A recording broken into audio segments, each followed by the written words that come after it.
Assalamualaikum warahmatullahi wabarakatuh. Perkenalkan nama saya Zara Pranata Wija dan NIM 541 Pada kesempatan ini saya akan mempresentasikan VHM menggunakan aplikasi RStudio. Pertama, sebelum itu, saya akan menjelaskan terlebih dahulu apa itu VHM.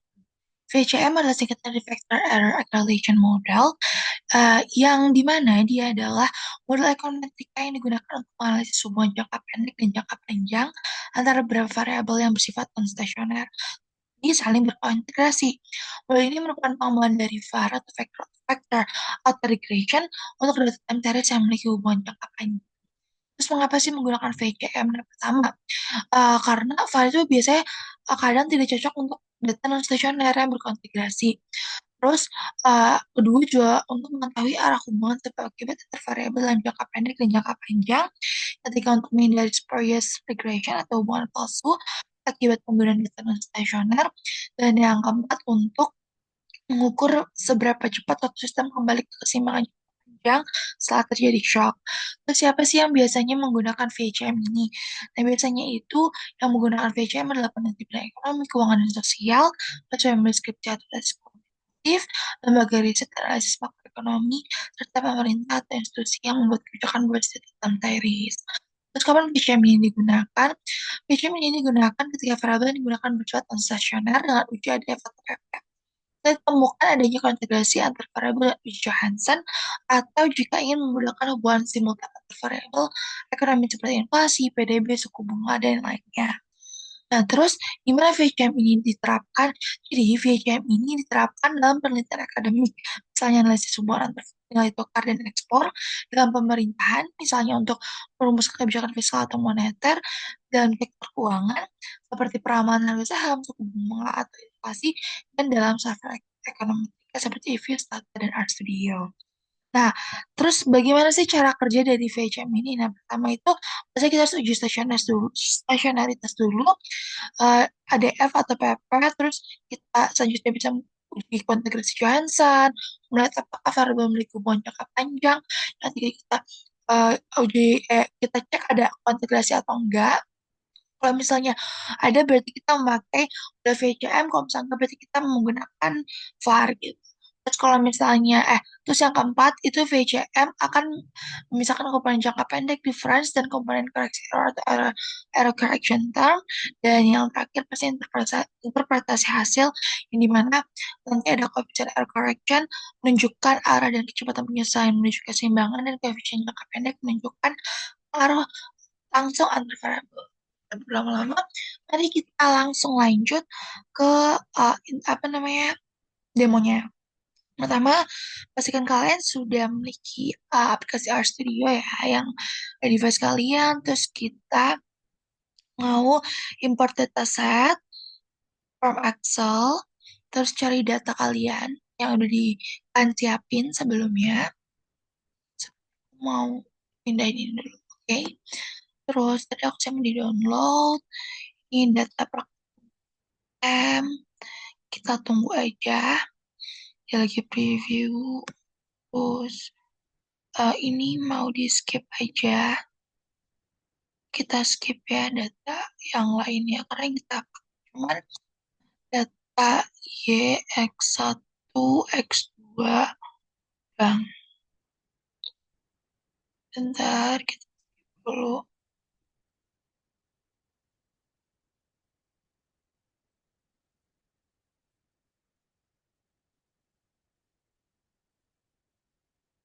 Ya, supaya dia tuh hilang gitu data. Kita cek dulu bentar lagi. Takutnya ada yang kelewat. Oke, tuh mau rename aja biar nggak kepanjangan. Oke, nah setelah itu aku mau bikin R script dulu di tempat new file R. Terus kita oke. Jadi ini tuh sebenarnya udah aku buat dan aku download sih tinggal ke press doang. Nah setelah itu kita mau ini dulu kita harus checklist packages dulu. Nah, tapi karena sebelumnya aku udah download package yang diperlukan, jadi aku tadi tulis jadi langsung tinggal di run doang. Nah, kita tuh menggunakan Adsars, Adstar, Fast, dan Orca. Kita run. Nah, tapi misalkan kalian belum ada nih di packages-nya, kalian bisa download ya. Di sini packages, habis itu install ya. Tapi ini kita memastikan dia udah kecakat semua.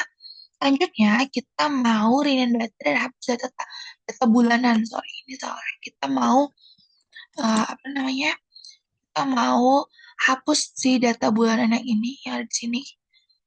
Caranya kita tinggal, wait, kita tinggal run. Oke, kita cek. Oke, dan kalian bisa lihat di sini data bulannya udah nggak ada. Habis itu, kita mau set data baru ke dalam object time series yang baru. Karena aku tadi data yang aku miliki itu dari tahun 2016 di bulan 1 Januari dan berakhir dengan frekuensi 12 bulan karena kan punya teman-teman. Nah, oke.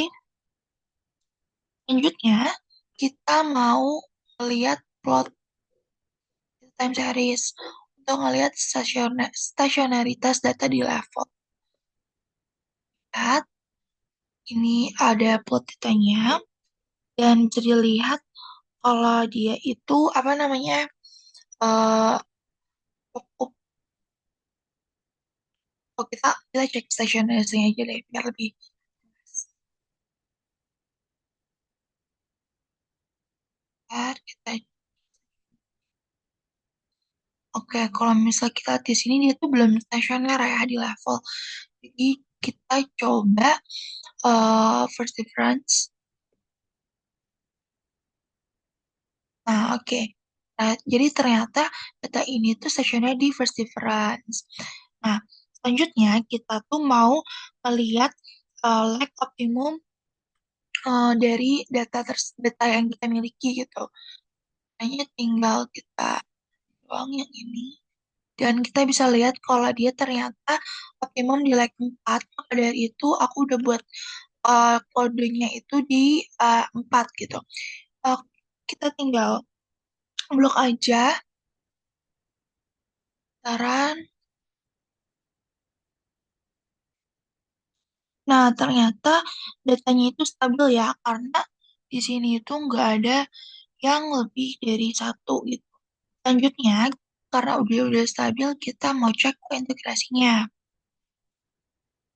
Dan kita run. Nah, dan teman-teman di sini kalian bisa lihat kalau misalnya di error merah gini, karena ternyata datanya itu tuh mirip dan ada masalah dari skala variabelnya.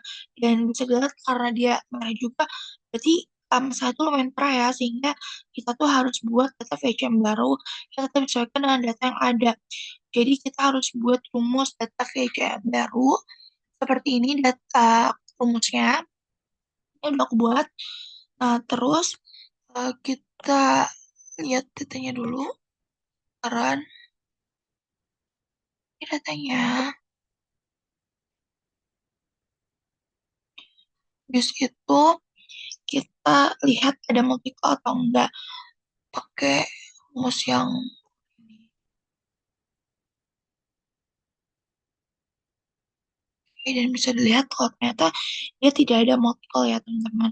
Selanjutnya kita bakal scale data karena tadi tuh datanya masih berantakan dan eh, kita tinggal blok yang ini doang. Terus habis itu kita lanjut uji kointegrasi lagi pakai data baru.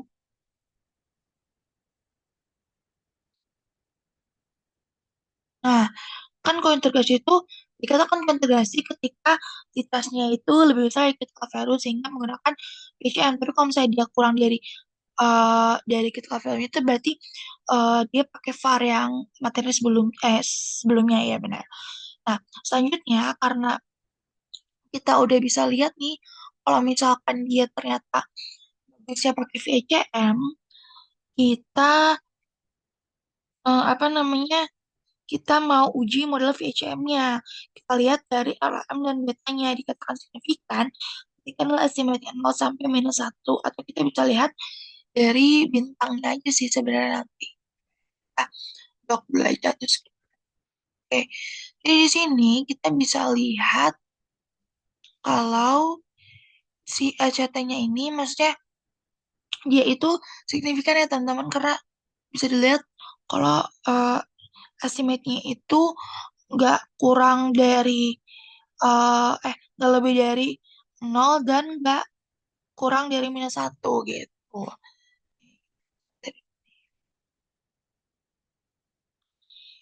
Nah, karena sedikit susah ya kalau misalnya menginterpretasikannya menggunakan ini, maka dari itu kita menggunakan IRF dan bentar, lupa teman-teman. Jadi, karena kita emang agak susah interpretasinya, jadi kita harus lihat estimasi dari flat VIC 2 VAR ini, kita lihat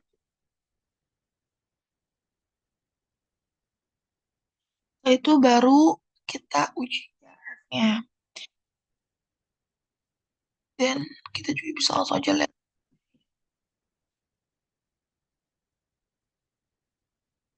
di loading.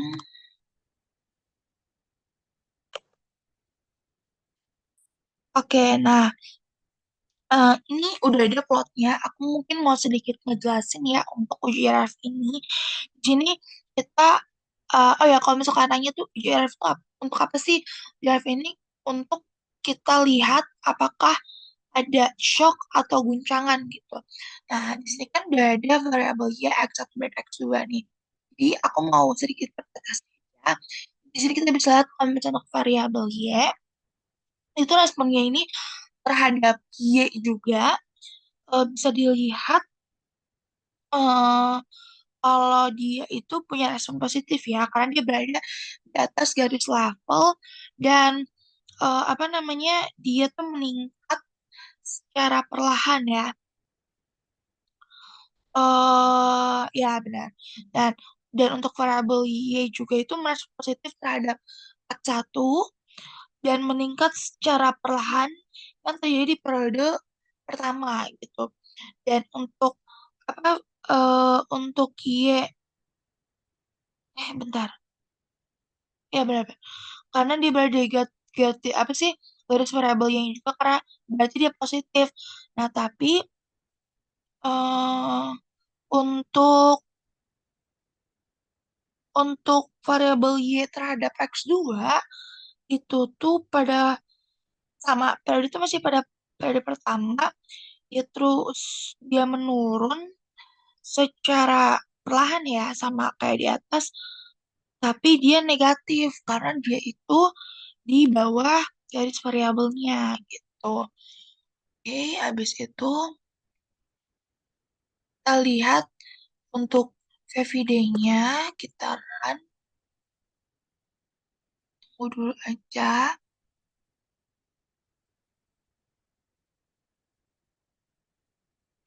zoom. Ini kayaknya lagi loading ya teman-teman.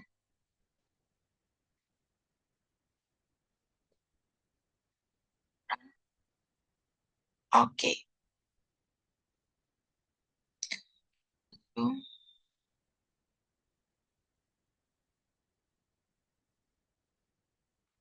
Bentar ya, ini sepertinya memang agak sedikit lama.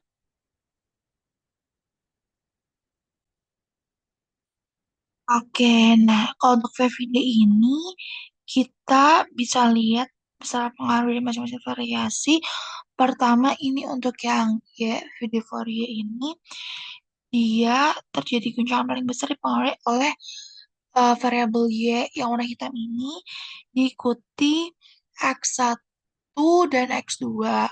Untuk yang VVD X1-nya dia sama, guncangan terbesarnya itu dipengaruhi oleh variabel Y, diikuti X2 dan X1 serta X2. Kalau misalnya sementara untuk variabel X2-nya ini, dia paling besar guncangan itu, eh, paling berpengaruh itu yang paling dipengaruhi itu oleh variabel X2-nya, ikuti X1, bahkan di sini Y-nya kita tidak kita nggak bisa ngeliat guncangan terhadap Y-nya ya, gitu.